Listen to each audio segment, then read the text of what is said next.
Hello, Jeremy Klein here, host of the Change Work Life podcast. I'm taking a break for August 2023, so here is an archive episode for you to enjoy. This week we're going back to episode 87 with Mark Herschberg. This episode is for you if you're contemplating perhaps a pretty extreme career change. Maybe you're thinking about changing into a completely different field or area. I don't know, maybe you want to go from computer scientist to lawyer, something like that. And you like the idea of making the switch, but they just seem so far removed from each other that you're just not really sure where to start. Well, that's what we worked through in this episode, so please enjoy episode 87 with Mark Herschberg. You've figured out what you want to be. You've done the coaching, you've done the introspection, you've got a really good idea what you want to do with your career. Thing is, you're doing something completely different at the moment. So how do you get from one to the other? How do you get from A to B? That's what we talk about in this episode. I'm Jeremy Klein, and this is Change Work Life.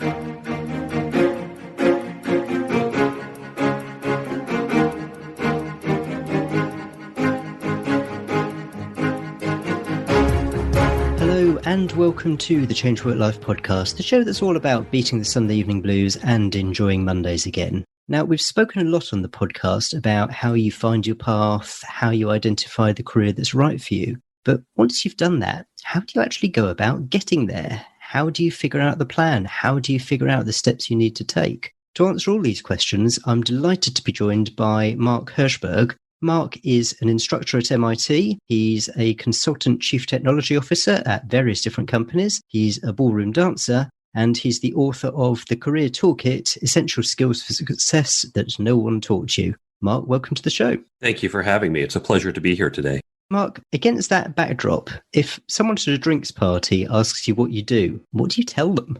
Well, it's always context specific, but typically I say right now a fractional CTO. So I build and fix startup companies. And currently, because I am off promoting my book, I'm doing it fractional. So that gives me time to help each company a little bit and a little time for myself to go on this virtual book tour. When you say fractional, I mean, how thinly do you spread yourself? It has varied. Sometimes it's as little as a couple hours a week. Typically, it's on the order of about 2 days a week per client. And some are just project-based and some are longer term. And how did you come to write the book? What was your journey that took you up to putting pen to paper or fingers to keyboard?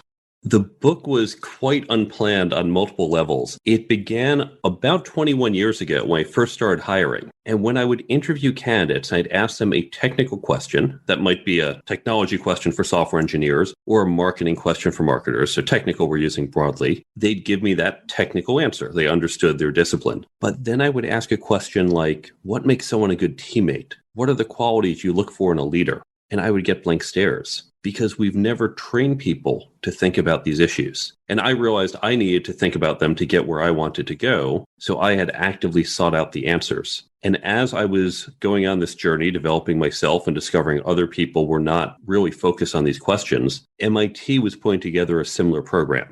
And so I reached out and said, I've been working on this within my company. I've been working on training programs. Can I help you out? They said, yes, please come help us develop a program. And then they asked me to come teach the program, which I've been doing now for the past 20 years. And from having done this at MIT and elsewhere for over 2 decades, I realized this is a broad challenge. I wanted to take the content we had and put out there, not just for MIT students, because it's not just their challenge. This is something we all face. And so I turned it into a book. And when you were writing the book, who did you have in mind? Who was your sort of ideal reader?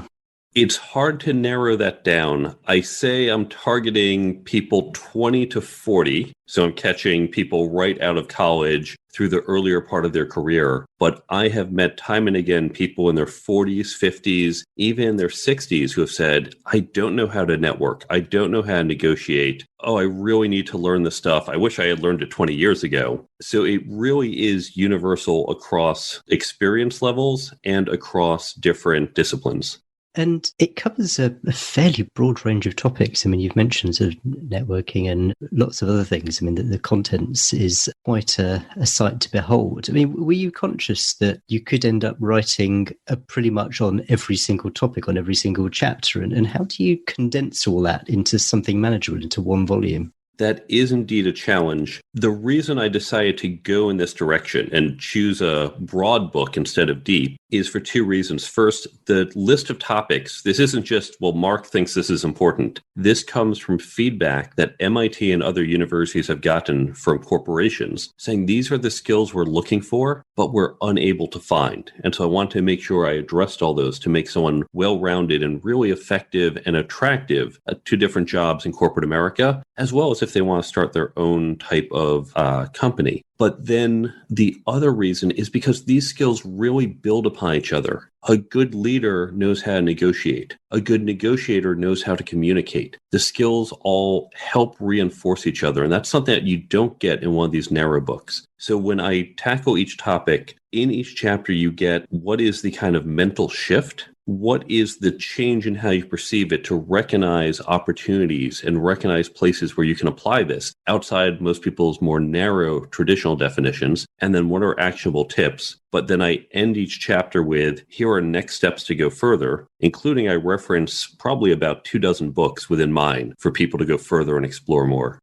I really like this idea of kind of reinforcing things and not treating everything in isolation. I think that's a very, very powerful idea, and that just makes perfect sense. You mentioned next steps, which segues rather nicely into the topic I wanted to discuss with you. So probably a good idea if I come up with a case study here. So you've got someone who's, I don't know, they're in their late 30s, say. They have been a lawyer for the past 15 years. They know they don't want to carry on being a lawyer, and they've already been through the introspection, the coaching. They've worked out what their values are. They've worked out what they're good at, what they're not good at, their transferable skills. And they have identified that they would like to be, I'm going to have to try and pick something which sounds reasonable and which will help with our conversation, but I don't know, they've decided to be a web developer, say, for example. I'm guessing if they've decided to be a web developer, they've probably been messing around a little bit with that, but maybe not in any kind of serious way. Or maybe they haven't. They've just kind of identified that they've really got that sort of brain, and now they've learnt about it. They've discovered that that would be a really good thing to do. They've got no meaningful experience in it. Having had the realization, having thought, yep, this is what I want to do, how do they make it a reality? What's the first step they should take? When looking at your career plan, a lot of people focus just on the next job. And one of the things that I teach is you want to take that long-term view. You want to look out ahead 5, 10, even 20 years if possible. And given that goal, you want to work backwards. So start with that goal. Start with, I want to be a web developer, and then say, what are the skills I need to be a successful web developer? Now, some are obvious. Some we can get right from a job description. Well, you need to know how to write software in certain technologies. But then there are other skills that might be unwritten that can go along with that. So, for example, law is traditionally a very solo practice. Even when you're in a big law firm, a lot of lawyers, they work independently and just kind of report in. Whereas software engineering, contrary to popular belief, it's actually very much a team-based activity. It's very collaborative. So team skills are actually pretty important. If you're not used to that team collaboration, that might be another skill that's not explicitly listed in a job description, but from talking to engineers, you'll discover, okay, teamwork is important. So just on that point, how do you, this person might not have realized that team skills is an important part of it. How do you know what you don't know? How do you find out these sorts of things? What are the skills that are necessary? You begin by speaking to people in the field, because reading job descriptions tells you one thing, but when you actually talk to practitioners, they're going to tell you what it's really like. They're going to tell you what a typical week is like. The example I usually give is actually law, because we all grow up watching legal programs on TV, right? Pick whatever generation you are, you have the law show you love watching, and it's always dramatic in the courtroom. But actual law has very little to do with the inside of a courtroom. And if you are thinking about being a lawyer, talk to actual lawyers and say, what do you really do? And they'll tell you, I go into a courtroom maybe twice a year. And so you realize, okay, it's not going to be that exciting drama. Oh, it's really sitting in my office doing lots of research. Okay, that's helpful to understand. So speak to people in the industry. That's where you get the most information. Ask them, tell me what your job is like. In a typical week, where are you spending your time? What are your challenges? That's going to illuminate it much better.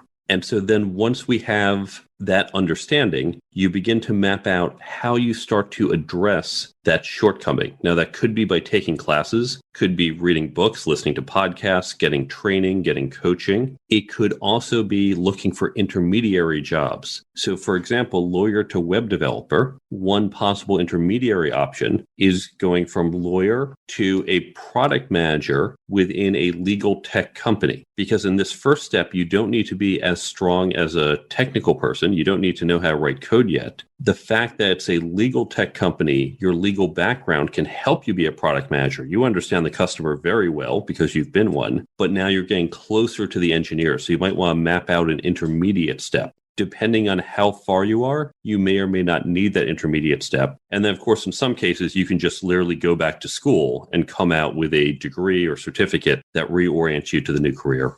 When it comes to the qualifications, how do you identify what you're going to need? And especially some people, the idea of going back to school and the costs that may be involved, that's going to put a lot of people off.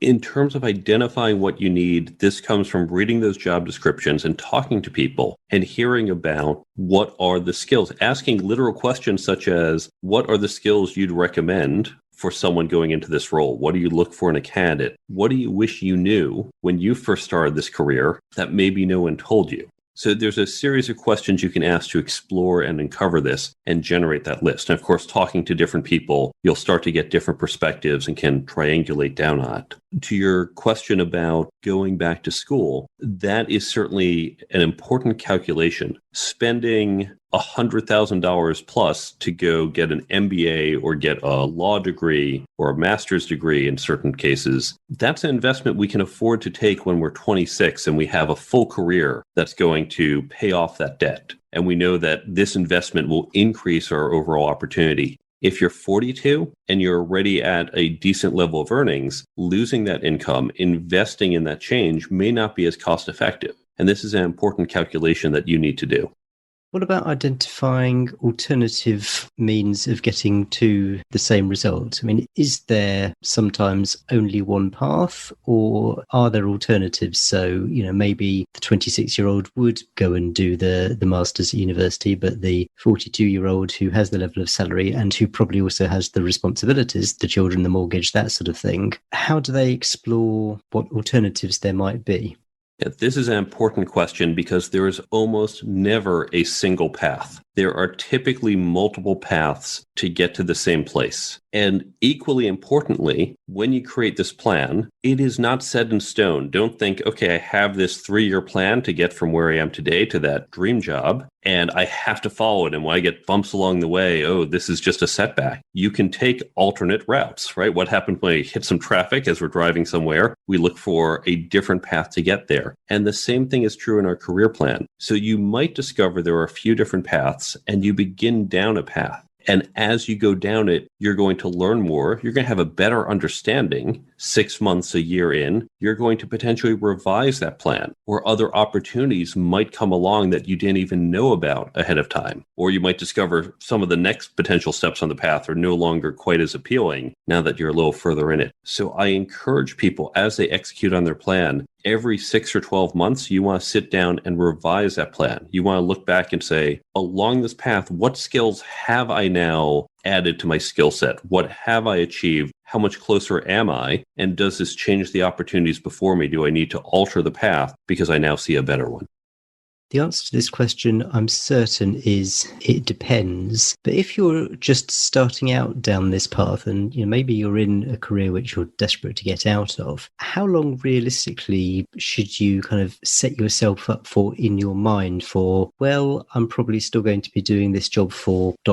period of time before I start making what looks like, more meaningful changes to where I'm actually working? You're right, it depends, but let's talk about what it depends on, because that's the important answer here. It depends on the gap between where you are today and the skill set and experience that you need to be where you want to be tomorrow. When you look at that gap might just be, oh, I'm just short of experience. I just need to gain a project experience. I just need to have some experience maybe managing some people for 6 months. I'm going to ask my boss, can I help lead this project? It might be knowledge of a particular area or technology. but it might be a number of different things. It might be knowledge of a discipline, might be knowledge of tools, might be experience doing certain types of projects. And when you get that larger map, you're going to say, I can't tackle it all tomorrow. I can't suddenly learn all this in just 2 weeks. So I'm going to lay out a plan. How do I spend the first 3 months learning this skill, the next 6 months gaining that experience, and map out that plan that again will be altered as you go, that you want to reflect upon part way and readjust as you go down the path.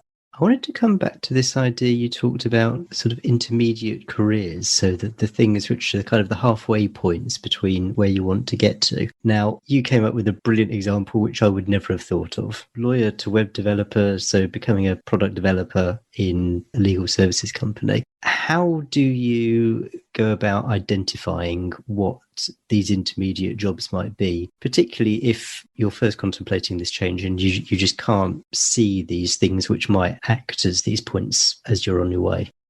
I think of it a lot like in a bowling alley. You want to knock down adjacent pins as you're trying to get to that final pin, right? But you have to understand what that setup of pins looks like, which is, of course, your question. And this comes from exploring the area. When you are looking to enter a profession, whether it's your current profession and you just want to grow in your current profession, especially if you're recently out of school, if you're inexperienced, or if you're looking to get to a new profession, you want to speak to people in that industry. And when you ask about the job that they do, ask about other jobs. Ask, who do you tend to work with? Oh, you're in engineering. Who do you work with? Oh, I hear you work a lot with product people. You're going to hear that from all the engineers. They don't work as much with salespeople or finance people, but they work a lot with product, sometimes with marketing. And so you're going to hear about these adjacent jobs, about who they work with. You can explore and ask people in those adjacent jobs. Hey, I've been hearing a lot about product management. I'm curious to learn a little about that. And then you can start to map out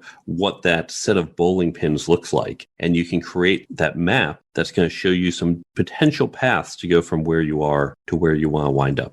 What happens if those potential paths really don't appeal to you? You've got your heart set on being a web developer and spending however long in some kind of client-facing product development role or whatever it might be just really doesn't appeal. This is where school often acts as a reset button. No matter what you may have studied in school, you could be a teacher, a consultant, a salesperson. If you go to law school, you come out as a lawyer. Pretty much everyone out of law school, you're qualified as a lawyer. MBAs tend to be this much more diverse reset button. With an MBA, it doesn't matter what you were going in, you can come out and you can be a consultant, you can be a marketer, you can be a strategist. MBAs have really a diverse exit strategy as opposed to law, in which you come out and you're focused on law. So you can go back to school, you can go take some web development courses. And when I say school, this might be a formal university graduate program. This might be some online certification school, but certainly look at the qualifications, look at their placement rate. And when you come out after you've invested a certain amount of time, you are now qualified for that job. And I want to be hesitant here because in web development, there are so many schools lately. This is my area. So many schools that are, we'll train you to be a coder. And really, it's a 3-month, 6-month program where they're training you at such a low basic level. I know for myself and a lot of other CTOs, we don't think most people right out of those programs are qualified. So if you do invest the time and resources, look at the placement rate, look at where people wind up, look at starting salaries to make sure that is acceptable to you. And then also obviously look further down the road as you go on this new career path. What will salaries be like, not just out of school, but 5, 10, 20 years down the road? Presumably, you can also use your conversations with people in the industry about what qualifications are looked upon favourably, not favourably, will give you a good start, will require a bit more work, that sort of thing. Absolutely. Asking people is really the best way to gain information because for all the blogs and podcasts and everything else, it's going to start to give you a direction to go in, but really it's those conversations that are going to give you a much richer picture to understand what the job and what the industry is really like.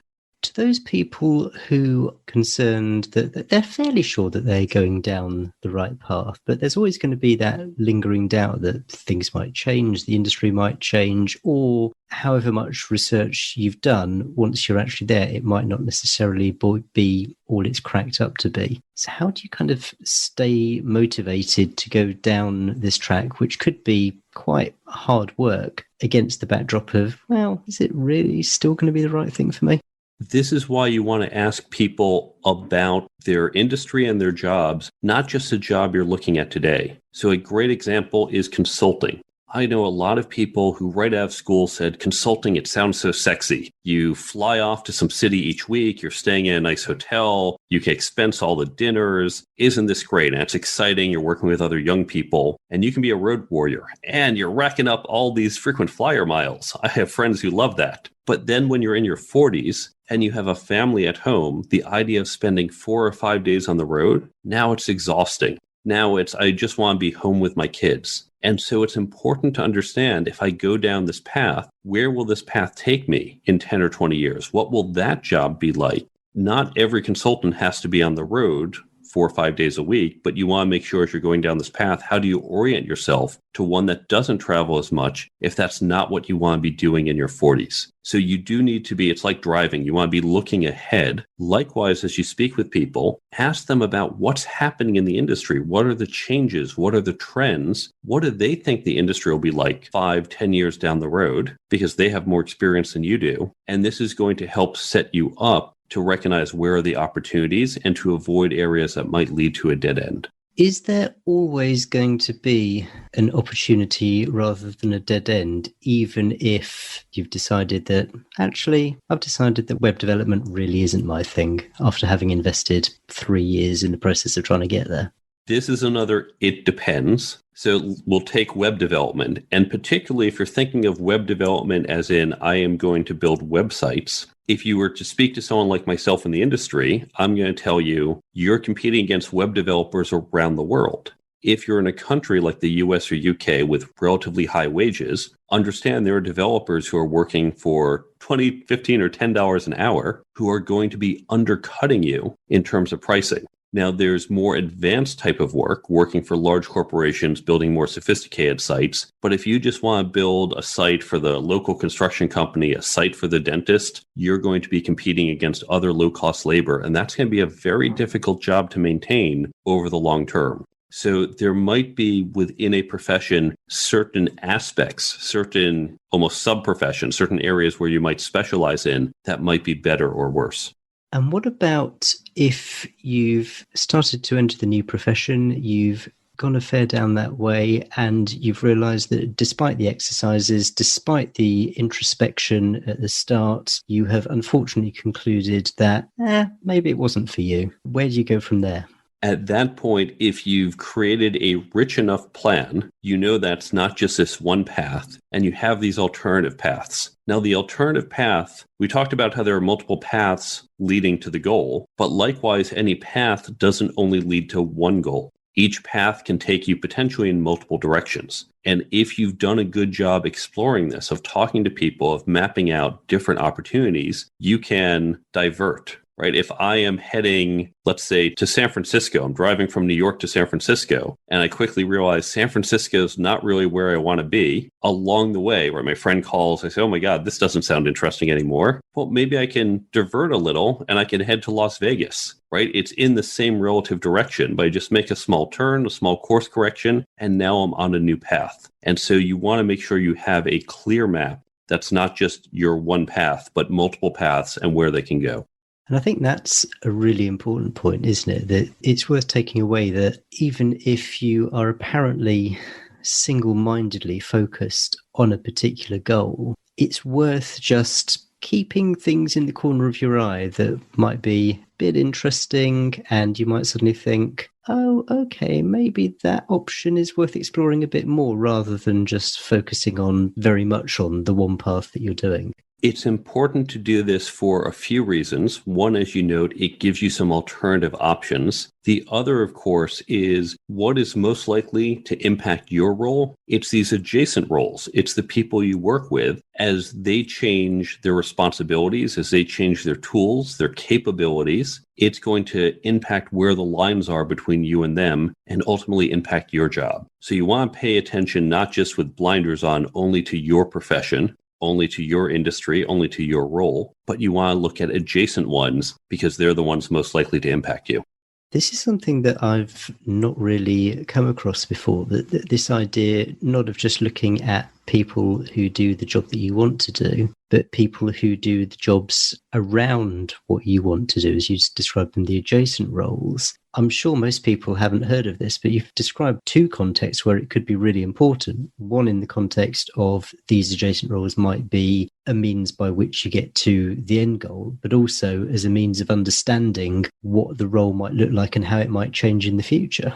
Absolutely. And this is where, if you're not paying attention to it, you can wind up basically being sidelined, right? All of our industries are constantly changing, constantly evolving. We see obvious cases where we're told, oh, if you're driving a taxi, beware because you're about to be displaced by driverless cars. Those are the big changes. But we see, for most of us, a lot more subtle change. Let's take lawyers, for example. If you're a lawyer, and this is going to be a technology change, not a different role change, but typically role changes are driven by technological changes. If you're a lawyer, you would spend a lot of time reviewing contracts, right? Researching prior case law. As technology gets better within legal tech, we get better checks. It's like spell check, but instead of just checking for spelling mistakes, it's looking for, hey, here's an issue. This is a common issue people make in this contract. For example, this is multi-jurisdictional. This is two countries. You said dollars. Do you want to be more explicit? US dollars versus Canadian dollars. It's going to flag these things for you. That's going to make it easier for you to find and correct mistakes. Likewise, when researching case law, we all know search has gotten much better over the past 20 years. So whereas you may have had to look through 50 cases, now you might be looking through 8.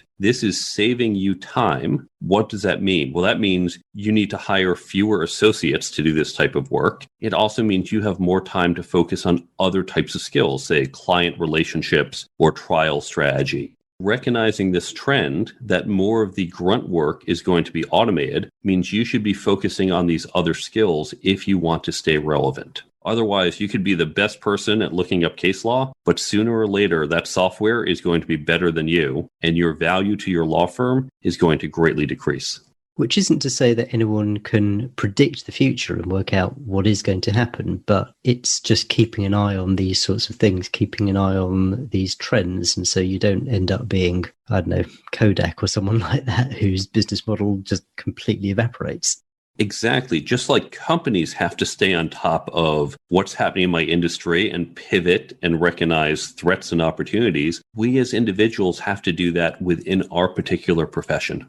Going back to our lawyer who wants to be a web developer, what are the other obstacles that they might have to overcome on this path? And I say this not to put people off this kind of change, but so they're kind of forewarned, so they recognize that something is coming their way and it might be an obstacle, but it can be overcome. Well, it is important to recognize what the projected income is going to be like down the road. A lot of people are just focusing on the income of, well, if I switch from this job to that job, how's this going to change my income? And sure, it might be a step up, but if you're looking 10, 20 years down the road, look at what your income would be like in the future in both of these areas. Software engineers, for example, we have some of the highest starting salaries outside of university, right? Or graduates tend to get the highest first starting salary. But looking long term, we flatten out fairly quickly. If money is the most important thing to you, then you might want to look at going to finance or law or working in sales, where you can really just blow it out of the water.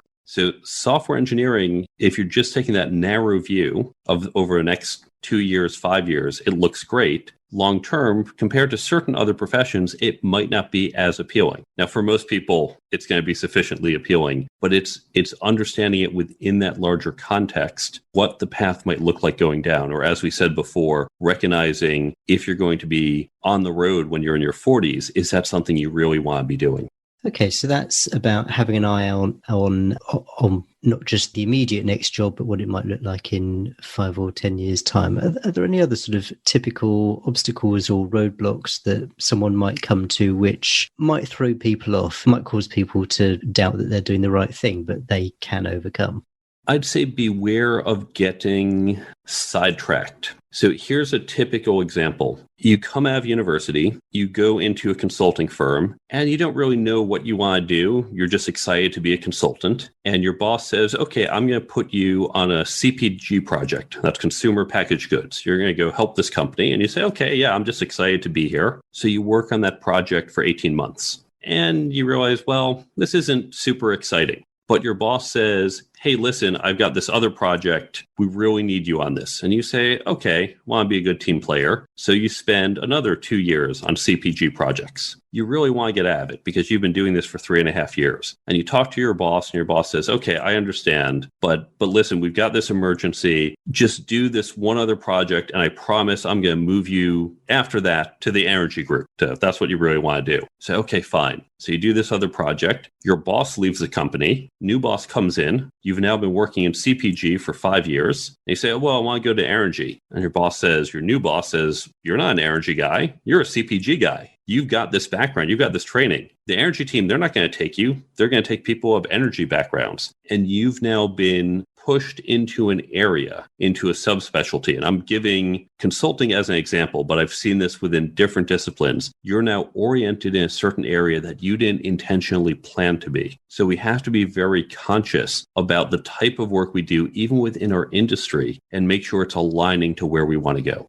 What are some of the indicators of success? Because the process and path you've described, someone who's at the very start of that could look at that and think, you've got to be joking. I've got to wait 5 years. I've got to wait 10 years. I've got to do all these jobs which don't seem to necessarily bear that much relation to what I want to do. Okay, they're a bit closer, but maybe they're not. I've got my heart set on doing web development in our example. I'm going to have to take classes. I'm going to have to do this. I'm going to have to do that. I'm going to have to do the other. What wins can people look out for on the way to keep them motivated? It really depends on what's motivating you in the long run. The motivation for some people is amount of money that they're making. For other people, it's the industry they're working in, or it's a type of company. Some people say, oh, I'm just excited to be working at a startup, or I want to work at big law. Once I'm in big law, I don't care what it is, but my foot's in the door. I'm now in big law. This is exciting. Recognizing what motivates you and what along the way do you feel like, okay, I feel a step closer. I've gotten in the door. I've hit some salary level. I'm learning about this new type of industry or new skill, whatever it is that you define. But you want to make sure as you have that path, what are those steps? What are the things you're trying to achieve? And then you can measure your progress against that. How easy is it to do all of this by yourself rather than with some kind of an accountability partner, be it a coach or, I don't know, a trusted friend or someone else you can discuss these sorts of things with? The need for a formal accountability partner is probably going to vary on your personality, whether you're self-directed or it helps to have someone there making sure you're sticking to it. But in terms of just even planning this out, doing it on your own is very difficult. And this is why throughout you've heard me say, talk to other people, talk to people in the industry, talk to people who might be alumni from your university. They're going to be, of course, in all sorts of different jobs, but you have that connection to them. Use your network to reach out to people in the target industry or target roles you're interested in. Potentially talk to people in HR, especially if you're looking to transition within your own company, but talk to lots of people because it's only through this exploration that you begin to fill out just how complex this change is and create those paths that are going to be most effective. The idea of going to talk to other people in the industry is one that's come up a few times, but I'd be interested to hear your take on the person who's concerned, but I don't know anyone in that industry. And yes, I can look at LinkedIn, but why on earth are people going to speak to me? What's your take on how you approach people where you just don't think you have connections? This is a great example of why I wrote a book that is very broad, because while in chapter 1, we speak about creating these career plans, in chapter 8, we talk about networking, right? And your network, of course, is going to help you in this situation. It is not simply the people you know who are in your network. It's people known to people you know. So don't think, well, I don't know anyone. Start asking your friends, I don't know any lawyers. Do you know any lawyers? I'd love to sit down and speak with a lawyer who is involved in this type of law. So use your network. Your network is not just the people you know, it's your more diverse network, your second and third degree connections. And of course, if you're going through that trusted connection, it's easier if you just cold called a stranger and said, hi, I want to meet you for coffee. The lawyer's going to say, well, that's great. I charge $400 an hour. So happy to meet with you. But if you're going through your friend, the lawyer will say, sure, happy to get coffee because our mutual connection is a good friend of mine. This is also why I recommend looking at a university alumni database, because you have that common affiliation. You have that commonality. And people say, oh, of course. Yeah, I remember what it was like when I was first out of school, or I'm just always happy to help an alum. You could find other affinity groups. You mentioned at the start that I was a ballroom dancer. One great thing about ballroom dancing is ballroom dancers are not all software engineers, unlike, say, the software engineering companies I work for. Ballroom dancing, we have lawyers, we have doctors, we have marketers. So I meet a diverse range of people through my hobbies. And your hobbies or religious groups could lead you to an interesting, diverse set of people. And so don't feel it's just people I know professionally. It really is broad. And if you start to sit down and explore who people you know might know, you'll find it's a pretty wide set.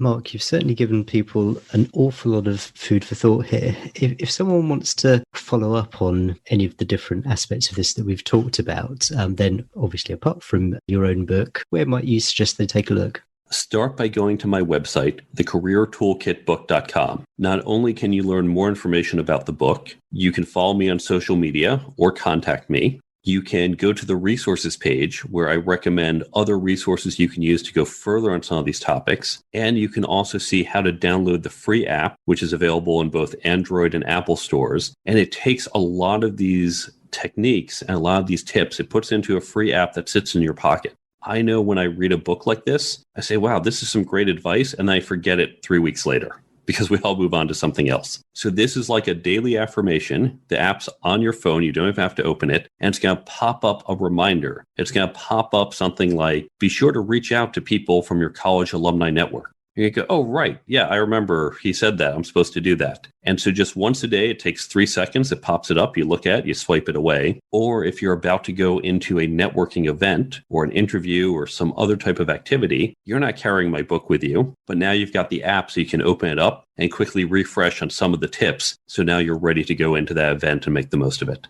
And in terms specifically of the career planning bit, the working out how to get to the next steps, are there any on your recommended resources list that particularly leap out and point to that as a topic that people might want to explore? I'll mention first, there is one of the downloads on the website includes a bunch of questions you should start asking about. But then I recommend a number of other books. I would say for anyone who's thinking of a PhD, there is a wonderful book called A PhD is Not Enough. And everyone thinking of a PhD, no matter what field you're in, you must read this book. And even if you are not a PhD, this is useful because it does illustrate how to think about leveraging what your domain expertise is and how to use that to go further. But absolutely anyone doing graduate work, start with this book. It's a must read. Fantastic. Well, I'll definitely put a link to that. And I think you may have already mentioned it, but just as a reminder, where's the best place to find you and get hold of all your resources? thecareertoolkitbook.com. And from there, you can see all my social media and other ways to follow me and contact me. Brilliant stuff. I will put links to those in the show notes as well. Mark, you've given us an awful lot of food for thought. Hopefully some people have been inspired by this and aren't feeling despondent at the amount of work they might have to put into this, but hopefully they are inspired. Thank you so much for your time. Thank you for having me. I've enjoyed being here. Okay, what do you think of that interview with Mark Herschberg? Hope you enjoyed it. Mark talked a lot about connecting with people in the field that you're looking to move into, which is a theme that we've touched on in previous episodes. But the point about getting in touch with people who are in adjacent roles was something that I'd not come across before, and I thought that was really interesting, especially in the context of trying to transition out, so potentially using some of these adjacent roles as a stepping stone for where you want to get to. And as Mark said, it's also a really valuable way of getting to know who you might be working with. What are they like? What do those roles involve? What is ultimately working with them going to be like? It's also really worth taking away the point Mark made that there is never going to be just one single path. And using the example that Mark gave of setting out to drive to San Francisco, but then getting diverted to Las Vegas, that's kind of okay. And having an eye out on the opportunities, seeing that things might not necessarily take you where you thought they were going to, but being open to these diversions, that's all good stuff. And I guess it really means trying to focus a bit more on the journey and not just the destination. Basically, let's enjoy the ride a little bit. There's a summary of what we talked about and a full transcript if you want to check out any of the points in more detail, along with a link to Mark's website and where you can get hold of a copy of his book. And they're all at changeworklife.com/87. That's changeworklife.com/87 for episode 87. And if you haven't figured out where you want to get to, if you know you want to change career but you just don't really know where to start yet, then do take a look at the exercises on my website, which you'll find at changeworklife.com/happy, HAPPY, changeworklife.com/happy. There's a couple of exercises there which are designed as a starting point to start to ask yourself the sorts of questions that might help you as you work out what it is that you want to do. So do check out those exercises. As always, there's another great interview coming your way next week, so subscribe if you haven't already done so, and I can't wait to see you in the next episode. Cheers, bye.